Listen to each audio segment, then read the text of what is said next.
Welcome back to the Healthy Business Podcast. I'm Ty King from American Business Engine, and with me today always, Jessica Tolliver with Cam Collaborative. How are you? I'm good. Yeah? Yeah. Good. Okay. Are you busy with projects or any of that? It's been a crazy week. Of course. I see your nails are green. Is that for anything bored. special? Yeah, Yeah? Okay. I was like, I just happened to notice it, and I was like, I never see green nails. I didn't think about that. I wonder if they're invisible. You might be. You're absolutely right. You might see the city through your nails. So there's a hack. If you don't want to do your nails, just paint them green. There you go. And then have a green screen background, whatever you want to. Crazy designs. Could be anything. Yeah, they could be motion activated. Now, this was just my last color my daughter left by my chair, and I was like, oh, hey, him, I'll do this. So yeah, same here. Lots of projects, lots of busyness and all that stuff. I had to crunch for 2 days. I was accepted into an art show again this year. Oh, nice. And so 3 of my paintings were accepted, but one of them was just a concept that I hadn't even painted yet on a 30 by 40 canvas. Oh, wow. Yeah.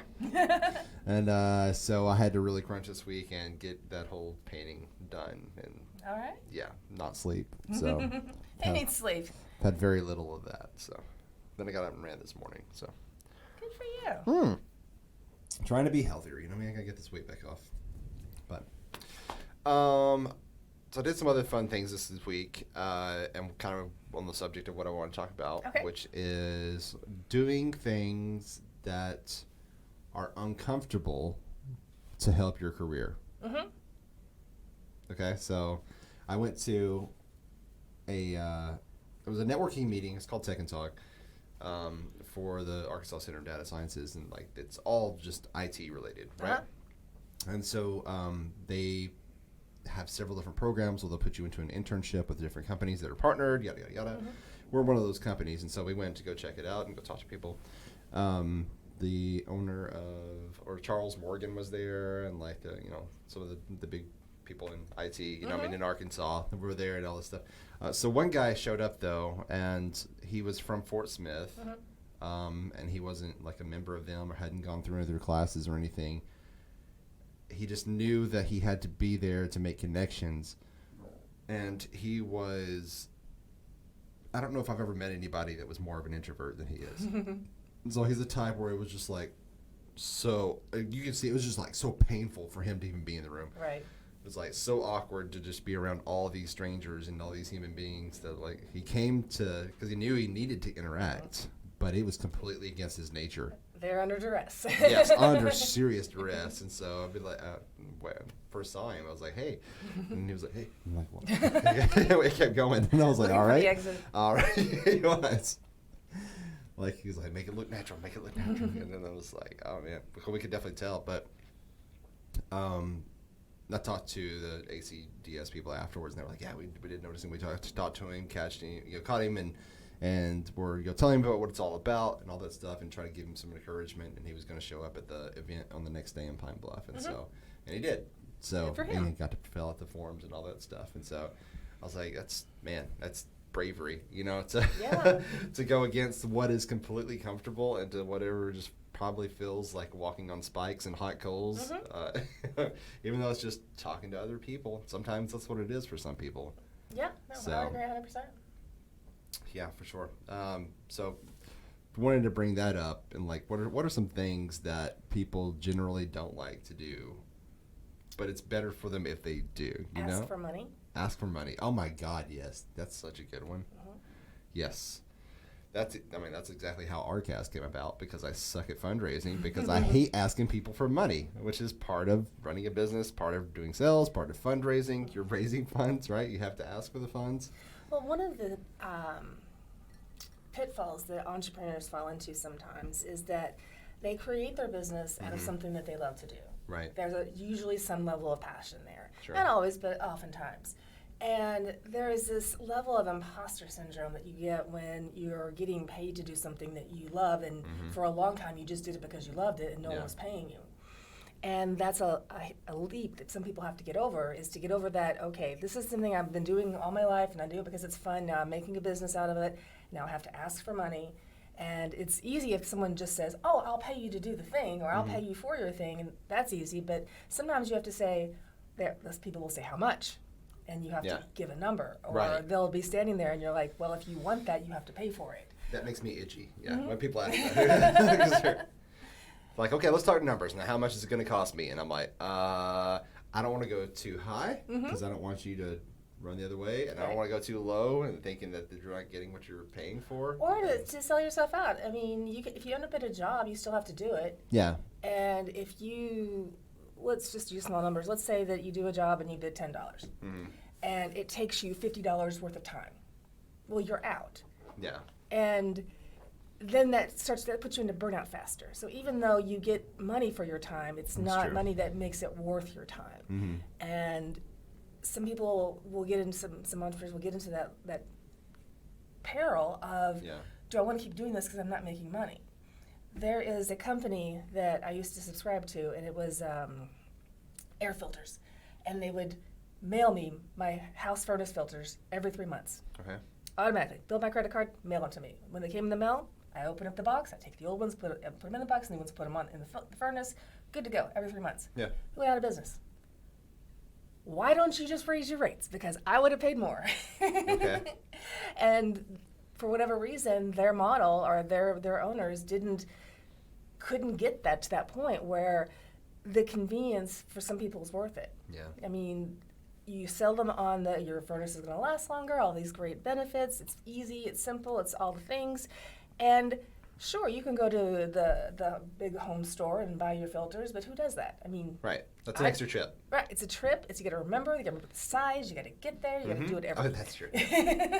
Usually, my experience is like when I go there for air filters, doesn't matter where I have to go, Lowe's, Home Depot, Walmart, whatever, I show up and they never had the size that they said on their website that it was going to be mine. Like mine's a 25 by 25 by 1, and I can never find that filter anywhere. Like you have to order them online. And this thing was perfect.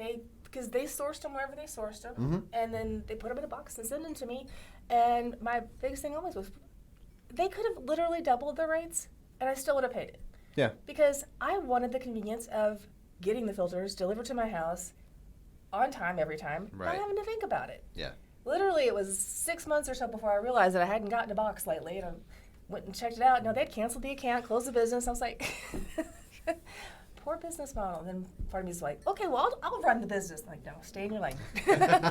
I'll take this over. This is not my business. I am not a filter company. So and then I guess when a new business starts out and you're in competition, you're new to the game, even though, like you said, you've been doing it for a while for free, but now you're trying to do it as a paid service and you're opening your own business. Whenever people ask you, what your prices are for that service, you tend to you start out low, especially when your first year. You're like, you're going to beat the competition by staying priced low, but then you just keep doing that. And then there's a rut. There's a rut. Yeah, because you're like, oof, man, it's so uncomfortable to raise this by $100 or whatever it was that so that you can compare rates to whatever your competition's doing. Like I said, it has to do a lot with imposter syndrome, but it's also just very uncomfortable for me to be like, I feel guilty, even though I know this is going to be worth it to you. This is going to make you more money than what you're actually paying here, like when I do websites, right? This is going to grow your awareness and all this stuff, all the things that marketing does, right? So I know that there are direct benefits to you, but still I feel bad about charging you $3,000 for a website, but in the next 2 or 3 months you're going to make multiple times over that. You know what I mean? So it's like I shouldn't feel bad, but it's that first crunch because it's like this is painful for you because you may not even know if you can afford that right now. So in my business, I started out, of course, baseline entry rates that was recommended by the school, and came out of the gate not knowing anything, charging these cheap rates, and over time I would increase a little bit. So my general increase is about $10 every 2 years. That's about what I take, and as long as, and the rule of thumb is in my industry, as a service industry, is if I'm booked out a month, it's time for an increase. Yeah. Because obviously my rates are fine and people are booking, and it's still hard. So when I really actually, when I moved locations, there was a bunch of changes that went on with my business. I did some restructuring, and there was the $10 increase for the regular clients, and there was another increase to different new clients for a different structured service. And what I did is I had someone call every single location that was coming up on the Google in a 50-mile radius and ask them what the rates were. And that told me what the market value of the services that we were offering was. And people don't think about doing that type of market research. Yeah. It's pretty simple. It literally, pick up the phone. Hey, how much you charge for a thing? Yeah, exactly. That's how Walmart came to be. You know, Sam Walton used to go around to all the stores that were selling the things that he was considering selling in his store. He would go in there as a customer. He would go to go in there in different stores that wouldn't recognize him because he wasn't a recognizable person yet, right? Yeah, he would go in there and he would talk to the person at the desk. He wouldn't talk to management. He would ask somebody that was a clerk and be like, "Man, how do you guys do your end caps? Or how do you price this? Or what's your system for taking like?" He would learn from them and like they would just spill all the secrets because what is it to them? They don't care. You know what I mean? It's interesting that you're interested in this. Yeah. And there's actually nothing wrong with that. If you have the secrets and you're doing the thing and you're doing your business, someone comes in and asks you what your secrets are, and they go out and they do it better, that's your fault for not doing it better. Sure. So don't ever be afraid to share. I mean, maybe your secrets and 11 spices and whatever chicken, but everything else, as far as just how general business goes, there should be no secrets. Right. You should be very open to sharing and learning, because if you're not sharing, you're not learning. Right. If you don't have the openness to learn, to take more in, you don't have the openness to take more out. Actually, it's the opposite. You don't have the openness to take out. You don't have the openness to take in. Right. So they go hand in hand. So some people would hear that story and think, "Oh, well, don't tell your secrets." Yeah. I hear it differently. Yeah, for sure. I've always been of the same belief where it's like, well, because I used to write books too, and so like it's the same thing. If I write a book and I pour everything into my story, like, should I reserve some of these good things for a future book? And it's like, no. Put all your best ideas out there. Like, even if you think you capped, like, this is the best idea you're ever going to have after this point. And then somebody takes that and they still, well, I mean, like, it challenges you to be more innovative and come up with something better. I would agree. Yeah. I would agree, So yes. that pressure is like, okay, well, that worked. And like you said last time, so the imitation is the greatest form of flattery, right? So, I mean, you should be, it should be a good indication of like you're on the right track of doing something. And you know what? As long as you're alive, your brain has some elasticity to it, and you can come up with another idea. Well, yeah, I think that's also, to your point, challenging you to stay innovative. Just because you found the secret recipe doesn't mean that can't go make another secret recipe and have two great things or an even better thing, just not new Coke. Just not what? Do you remember New Coke? The big Coca-Cola had that Coke. Well, you say do Coke. Don't say do. No. Oh, do. Okay, New Coke. New Coke. Okay, that? I'm glad we're on the same page. Why not? I think this is a different business practice. No. When Coca-Cola back in the '90s came out with New Coke. Yes. And it was just the biggest fail. But I've heard about it and I was there. I lived it. I don't remember it. You know what I mean? It's like I don't remember that experience of like, oh, this tastes different. It was awful. I don't think I ever drink like Coke regularly though. Yeah. So. Well, I didn't drink it. My parents did. Yeah. Because I was younger, but. We were from Texas, and so we were Dr. Pepper or Mr. Pibb stuff. So. And that's funny because I was from Kentucky, and it was Big Red and Tab. That's funny. I never knew that was a Kentucky thing. Oh God, yeah. Okay. They're weird. I mean, I'm from there, and they're weird. Yeah. But yeah, I've had this conversation several times with other, like business owners or even people that were just interested in like what we do because, obviously what we do is a little different in the marketing business that I've created, right? So we spend a lot of time volunteering with nonprofits. We spend a lot of time in the community, on the ground, trying to, because like the belief is, if you feed the roots, then the tree can grow. You know Absolutely. what I mean? You don't grow the tree by spraying some water up top, so... And I've been asked, several times, what would happen if would you ever sell your company? And I was like, absolutely, in a heartbeat. If somebody had, enough, money to where it made sense for me financially, then yeah, absolutely, I would sell it off. But would that just be it? And I would just live off that money? No, I'm gonna start up another one, and I'm gonna do something very similar, but maybe even look for some things that are different because this has been an ever-growing thing too. I have my friend and I will sometimes we get exasperated with life and we talk about things. We're best friends. sometimes I'm like, I'm just going to quit this, and I'm gonna get out of this business. I'm gonna just go in I want to live in my backyard and sit in the hot tub and drink all day. Yeah. She's like, yeah, that sounds great. And then I think reality sets in, and I'm like, yeah, it'd last for about 4 hours, and I'd be like, exactly. I bet you I could sell those sheep. Yeah. Or I wonder if I can do a lemonade stand. Exactly. So as an entrepreneur is always doing that. You're always thinking and reinventing and doing. So yeah, if someone comes along and they're, man, I love your widget. I want to own this widget. Yeah. If it makes sense, sell it. Go build you a new widget. Yeah, and it's fun. And I don't know. It's just what I thrive off of. You're the same type of person. Mm-hmm. You would always working on the next thing. Yep. And then you get too busy with all these projects that are going on at the same time. You're like, That's oh why no. I stay in your lane. Ooh. Don't sell furnace filters. Yes, don't sell. Yeah. Keep it on the shelf for that. And so I'm helping with I just found out what it was fully recently, but like there's a maker competition. It's called Make 48. I think it's called. I don't know. Make 48. There you guys. It's like 48 hours basically is what it is. Okay. So imagine like HGTV or whatever, Okay. or Discovery, whatever, like a competition Mm-hmm. to where there's several teams that come in, and so you sign yourself up, you can sign your team up. You come in for this competition, they're national. This is the first time they've been in Arkansas, and they film the whole thing. They put it on PBS, and so they have several seasons and all that stuff. But you have 48 hours to solve a problem. They'll give you the problem, and then you won't know what it is until you get there. Mm-hmm. And then your team is assigned to go and find something that can help in this problem, which means you've got to go create a prototype out of either you can use 3D printers or wood cutting or laser printers or whatever you want. And then you've got to have a marketing plan. You've got to be able to present it and presentation and why it works, the science behind it and this stuff. Anyways, so I'm one of the tool techs, quote unquote, which means I'm just helping them with the graphic design. Mm-hmm.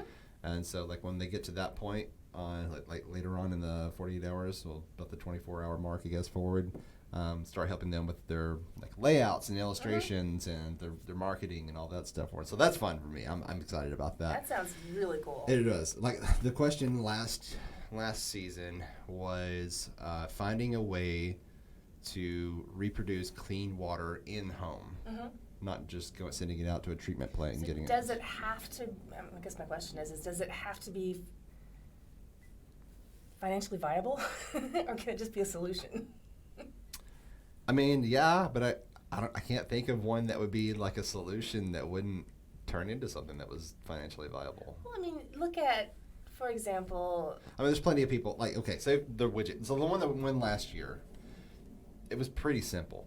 It was just how under your sink you usually have a P-trap. Mm-hmm. Okay, so this one had a double-headed P-trap, and so it was like some of the dirty water went to one area and another one, and so it filtered out, and like it's like this solids or whatever it was that you pour down your sink, whatever would go down one drain, and then the other dirty water would go down another, and it went through a filtration system and it went back into the reservoir that was being pumped back into the house. So it was pretty simple, the device that they created, and just I've seen plenty of times people go on Shark Tank, right? And they'll be like, well, we invented this, da-da-da-da-da-da-da, we call our company, blah, blah. And the sharks will tell them, you made a product. That doesn't make it a company. Yeah, you made a product. You can sell that product, make whatever kind of money you want to, but don't get married to the idea that this is now a business. Sell that to somebody to produce and then put it out there. Those are two different concepts. Yes, exactly. So like, to that area, like if you're just producing, I don't know, if you make one physical solution to a problem, it is financially viable, but are you saying like, should we, if we I just imagine this whole like, if we had come up with a philosophical fish tank thing going on with the Okay. clean water and Yes. half your house, and so it'd be very expensive. but Are it would they work. solar panels is what you're saying? It cost more to have this than it would save you money. There, yes. Yeah, got you. For what they created, it did. Okay. But I mean, you absolutely could create something that would cost you way more to. Cost you twice as much as your house, but it Yes, would work. exactly. But it works. It works. That's the whole thing. And then you're proud of it, and you show your friends when they come over. Look at my Yes, poop eating fish. I'm being environmentally aware by doing this. Yes. Yeah. Cool. I would love to do that. That would be fun. Yeah. You have to let me know when it airs next or where I can find it, because that sounds like an interesting show. Okay. If I think the competition starts in October, like the first week of October. But yeah. Super cool. Yep. The last season's still like releasing episodes weekly, so it's been fun keeping up with that. And so You should get involved in so many interesting things. I just fall into it sometimes. I keep my head down and I'm just spinning plates here. I just happen, like, I'll walk down a street or through a hall. You know, I go to lots of different places, right? So, like, Innovation Hub's obviously one of the That great helps. places Go to be places. there. Yeah, go places. Or walking through the lobbies of this building or whatever, and you see a weird poster or flyer or something in a magazine, and I'm like, oh, I've never heard of that before. What is that?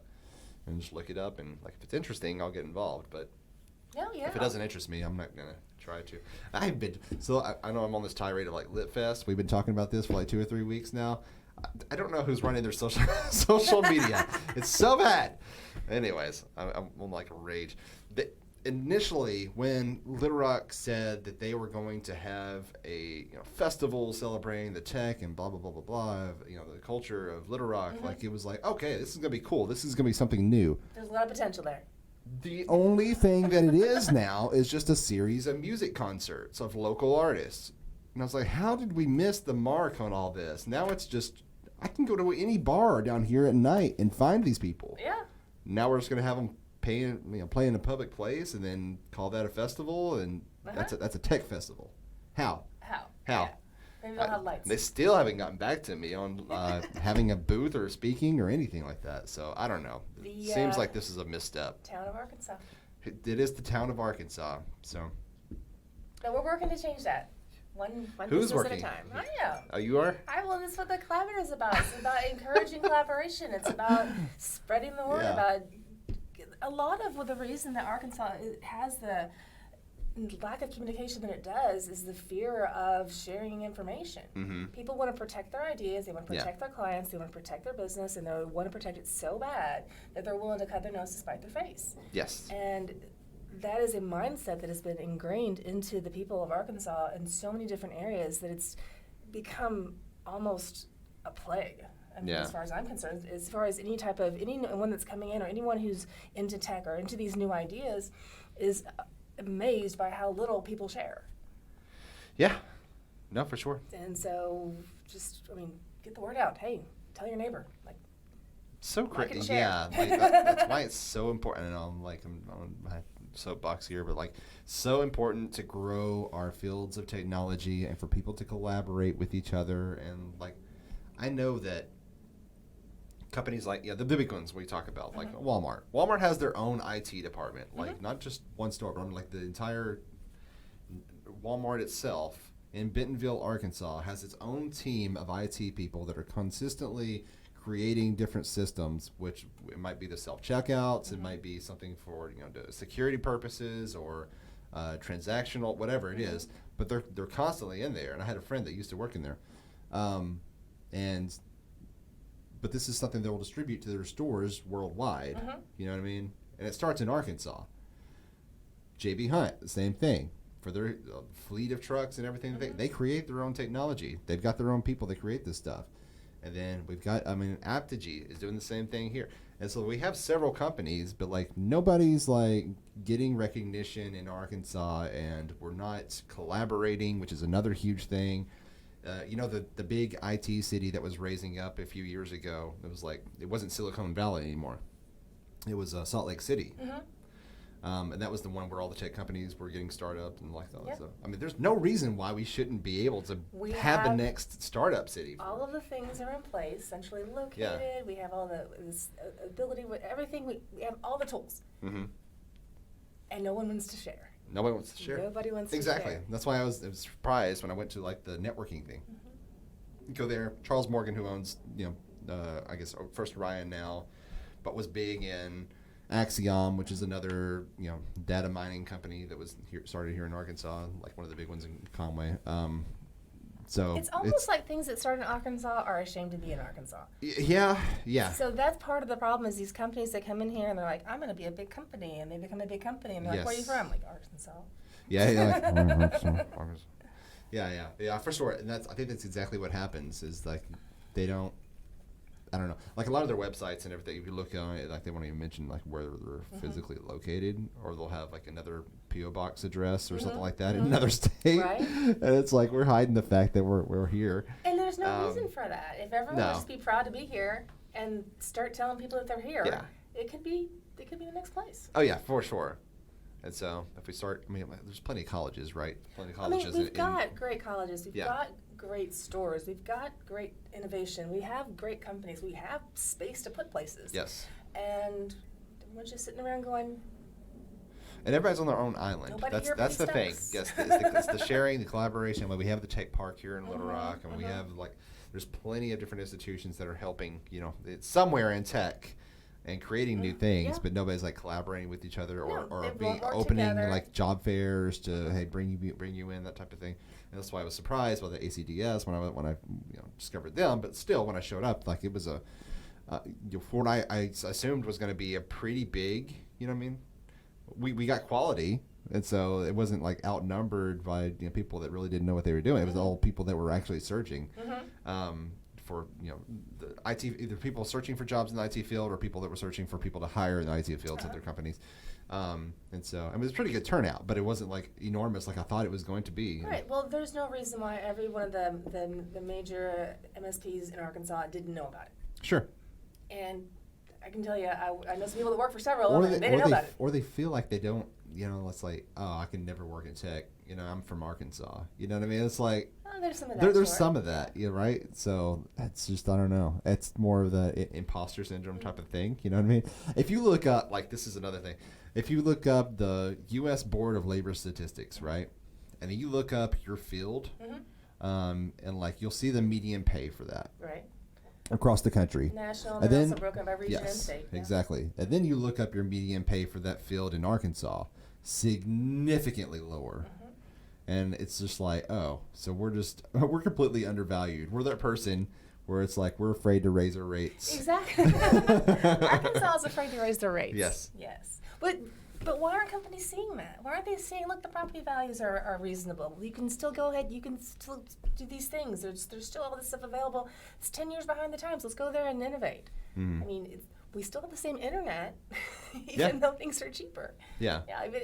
So as a company, you don't have to come in and pay exorbitant rates. You can pay what the average rate is for that state and get good quality people. Sure. And then slowly bring that up. You just have to be willing to do it. Yeah. Share an idea. That's the thing. You got to be willing to break out of your, and it's kind of going back to what we were starting with. It's like doing something, break out of your shell, doing something that's very uncomfortable to help advance your career, your company itself, or even the culture within it, or the people that you're working for. You know what I mean? It's like if you want to improve, you have to do something different. It's going to be uncomfortable. Yeah. So one thing I do, I'm very supportive of other businesses, and I want to make sure that everyone can succeed whenever I can. And I've done this several times. I've gone to a service provider for various different reasons, and they've given me the rates, and I'm like, it's too low. Raise your rates. Because it's too low. Yeah. Raise your rates. So do you do that after you've already accepted what they offered you, or you're like, hey, I need you to charge me more? I've done that. Yeah? I went to a guy once who was a physical therapist, and I had him doing something, I think, with my knee. And he's like, this is my rate. I'm like, no, it's not your rate. He's like, yeah. I'm like, no, you need to be this. And he's like, why? I'm like, because of what you do, the schooling that you have, with the service that you're providing, this is what the going rate for that service is. He's like, oh, I can't raise my rates. I'm like, why not? Yeah. What's wrong with that? It was like a $5 increase. Yeah. I'm like, I'm going to go ahead and pay this because I think that's what you're worth. Yeah. And if you want to call it a tip, call it a tip, but I'm paying this rate, and I think you need to raise your rates. Well, within probably 3 weeks, he raised his rates, and he's like, I can't believe nobody complained. Yeah. Same thing with my nail lady. She was going in at a certain rate. I'm like, you are well under market value for this area. You need to raise your rates. And she's like, oh, well, no, I've been having come back customers for 10 years. I'm like, inflation, raise your rates. She finally raised her rates $3. Yeah. And when I went in, I'm like, okay, how much did she told me? I'm like, good for you. I made a big production out of telling her how awesome she was for being reinforcing good behavior. She raised your rates. Good for you. Do it again in January. I mean, people, and that's the thing that you can do is when someone does raise their rates, realize they're running a business. Realize that it wasn't easy for them to do that. Probably. No. They're not trying to more times than not, they're not trying to take advantage of you. They're just trying Sure. to pay the bills. They're just trying to run the business. They're just trying to give you the best service possible, and there's a cost Yeah. to that. So be supportive of your neighbors when they raise their rates. Reinforce that. Tell them, hey, good job. Appreciate it. You need to do that. Take care of yourself. Take care of your family. Take care of your business. And sometimes that little bit of reinforcement can help them feel more confident about running their business, and maybe you'll make someone stay. Yeah. Yeah, for sure. That was just like going through my head of like all the different companies, and like, oh, well, like you get on Twitter or something like that, right? Where people just love to complain. That is that is complaining land, where it's just nothing is good enough, and you are superior to everybody. That's Twitter. But like anytime a business like raises their service fee, like especially on Netflix, right? And so they're like, oh, you're $1 billion company. You do this, and it's like, well, also they're spending lots of money to make these television shows and movies and stuff for you to watch. Like their rates were lower so that they could get you to come in and watch, but then they provided the content and they were like going out of pocket. Well, and what's wrong with a business making money? Yeah. What's wrong with that? Yeah. I mean, if you just don't feel like $15 or $20 a month isn't worth it for that whatever you're paying Then for, don't pay then it. don't pay it. Yeah. That's fine. But you have the choice. Yeah. This is the great thing about our country is that there's no government sponsored, Right. gotta watch, gotta do, gotta see, gotta Yeah. pay for these types of services. If you don't like it, you don't like the rates, Exactly. there's definitely competition. Stuff like Netflix or anything else that you could subscribe to, if the air filter company had raised their rates and you complain about it, this is not one of your public utilities. You know what I mean? They're not raising the rate of your water bill or your Right. electricity. Yeah, this is a choice you make. It's an elective. It's not something that well, I mean, I need filters, but I don't have to have those filters. Yeah, exactly. Yeah, so I don't have to shop at these certain places. So yeah, raise your rate to what you need to be at market value, cover your expenses, make a little profit, because you're in business to make a profit. Yeah. You're in business to not eat rice and beans. You're in the business to have steak on Fridays. So do that. It's nice to have steak on Fridays sometimes. Yeah. Yeah, you eat rice and beans every day, all day. Pretty soon you're gonna go nuts and I don't know, steal something, steal somebody else's steak. Oh, yeah. The bread from the bakery. Yeah. So I think that's good. You got anything else you want to add to that? Oh no, I kind of got stuck on that one, the money thing. I think that's the hardest thing for businesses It is to raise their rates or to talk about money.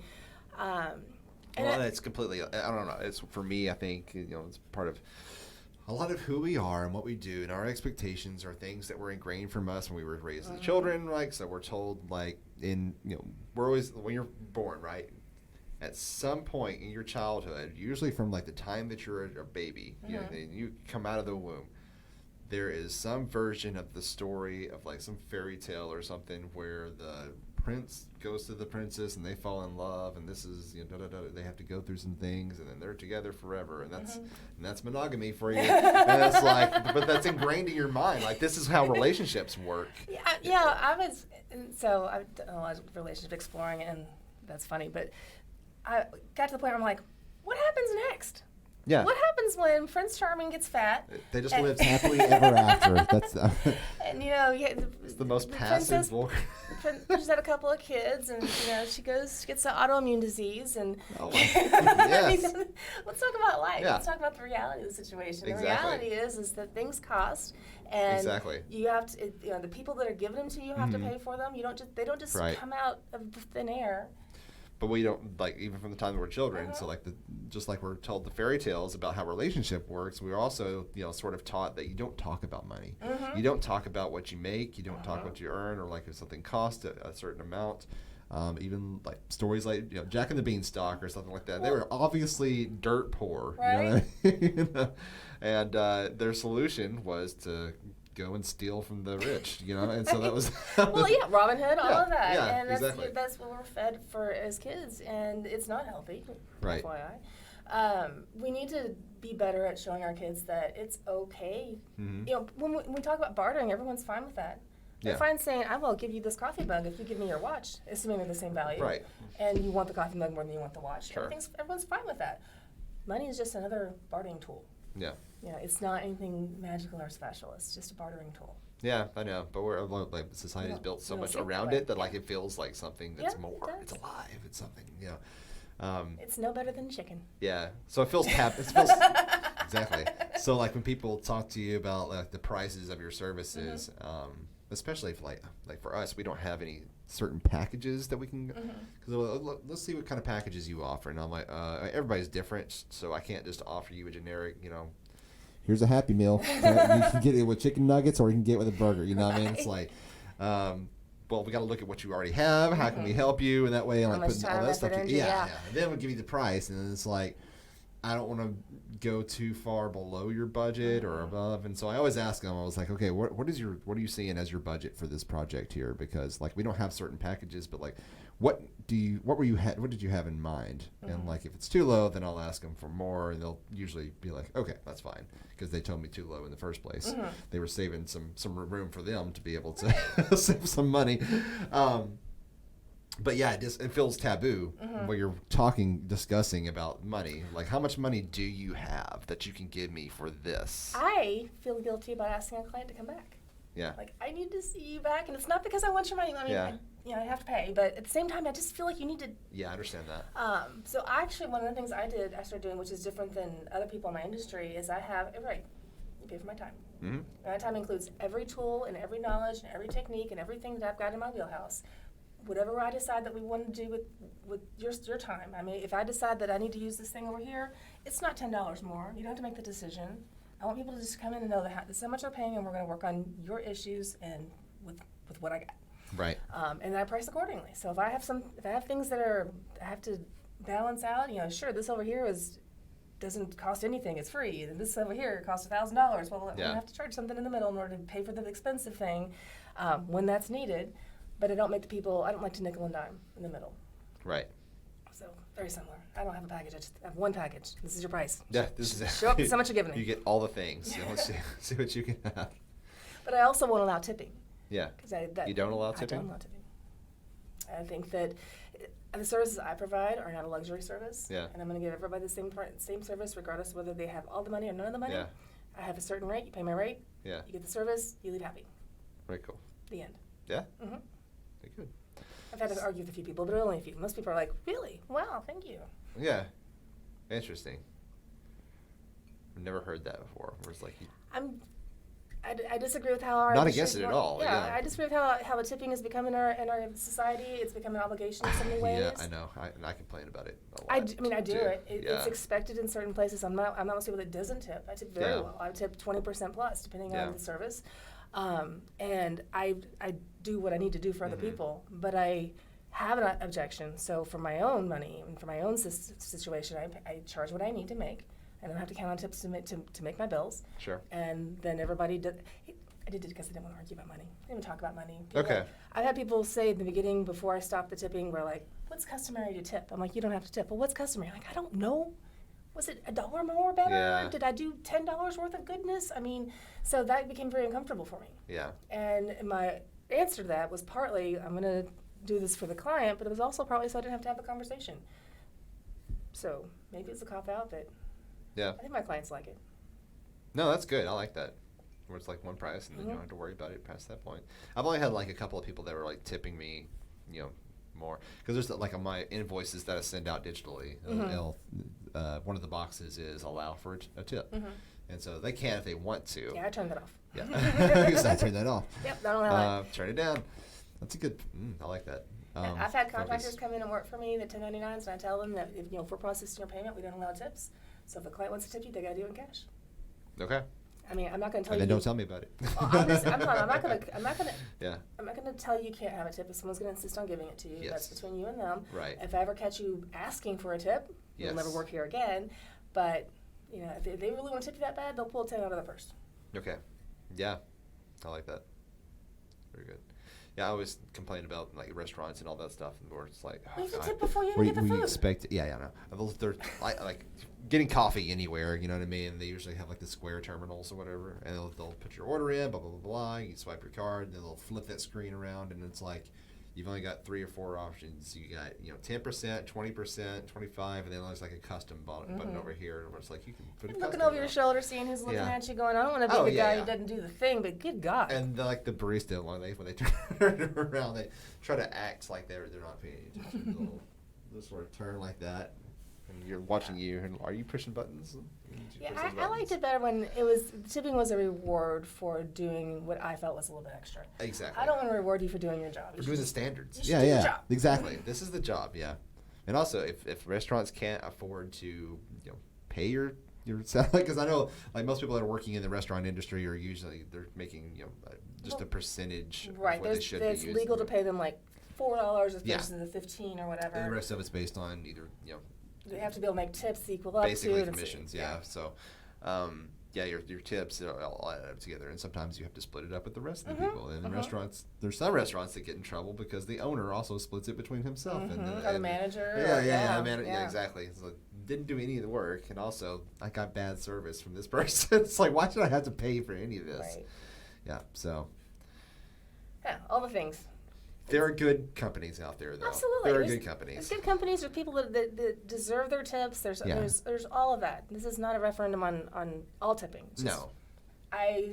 My protest is by just not allowing tipping in my business. Yeah. I would like to know that they could still make a living without me having to give the tip. Right. And then it's my option of like, man, that was such a great job. Here's something there were extra. and I can't remember the business. It was a food business of some sort that did that. They raised all their employees' wages and then stopped the tipping. I don't remember what heck. They got a lot of pushback. Oh yeah. From the peoples. And it's like... It's so weird how we get in these little ruts, like as a society. We're like, that's just not the way it is. We hate this, and we're going to keep it. Yes. Why? Does it benefit anybody? Absolutely not, but it's the way it's always been. I will not listen to reason on this. Yeah, that's right. So. Yep. That's human nature for you. That is human nature. Yeah, so... Oh, man. You might get some pushback if you are going out of your way to break out of your shell to make some advancements in your career. So sometimes you have to do that. So I don't know. I don't have that much of a problem with it. Like I have more problem trying to fit in than I do anything else. So like I have no problem breaking social norms at all. It's like I don't think the way you do, and like I can't disagree with that. That's funny. Yeah. So anyways, I've always been a weirdo. I think the weird people are the best people. Because they're the ones that are willing to get out of the rut and look around and see what else is out there. Yeah. And not so much just a full-on rebel. Like I want people that understand the rut. We're not starting a cult. Right. Yeah, exactly. We're good with the rut. We can go along with that. Yeah. But every once in a while, I want to go over here and I want to get a different rock. And I want to paint it green and call it Bob. There you go. That's different. Yeah. Put googly eyes on it. There you go. Yeah. Anything else you wanted to add to this one? I think we've added. We've been around. Yes, it's got heavy poundage. Let's weigh these podcasts out by the pound. If you're watching this as a video on YouTube or Spotify, you can also find us in any of the audio platforms such as Spotify, which is also an audio platform, Google Podcasts, Apple Podcasts. Soon to be Patreon. Yes, soon to be Patreon, yes. Oh, I worked on so that's news. I created a new...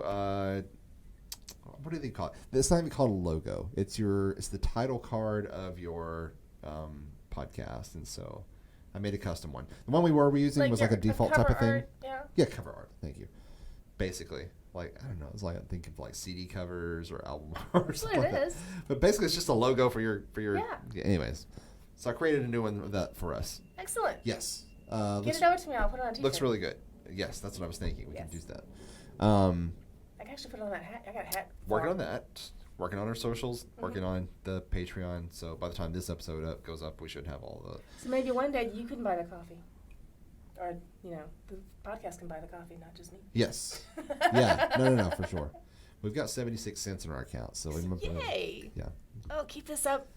Get some free coffee down in the lobby and bring it back up. Like I'm trying to think, what can you buy for 76 cents? I don't know, parking for an hour. That's right. On the street. Yeah, that's what I'm doing right now. Yeah. So, and then also, if you want to catch this as a video podcast, you can find us on YouTube. Look for the Healthy Business Podcast, and you should be able to find us. Like, share, comment, subscribe, review. 5 stars only. Yes. 6 is okay. Just you can throw in that extra star. Yeah, let's see that. Break their system. Put an extra star in the comments. That way you get a comment and stars. That's how you get 6. You just put another one in the comments. There you go. That's nice. Outside the right thinking. Green rock named Bob. Definitely is. We've got some guests coming up. We're planning on having in the studio and recording. Yes. Summer was difficult because everyone was doing their traveling and the kids, and people were having difficult time carving time out. But yeah, we'll start getting some more guests now that people are having to go back and do the grind. Good. Awesome. Yay. We had these conversations with people, Share the love. If we're going to lose our minds in the morning, why not do it to someone else? Exactly. Do it together. If you're going to lose your mind, do it with somebody else. Yeah. Until next time, you want to say bye? Bye. And keep your business healthy.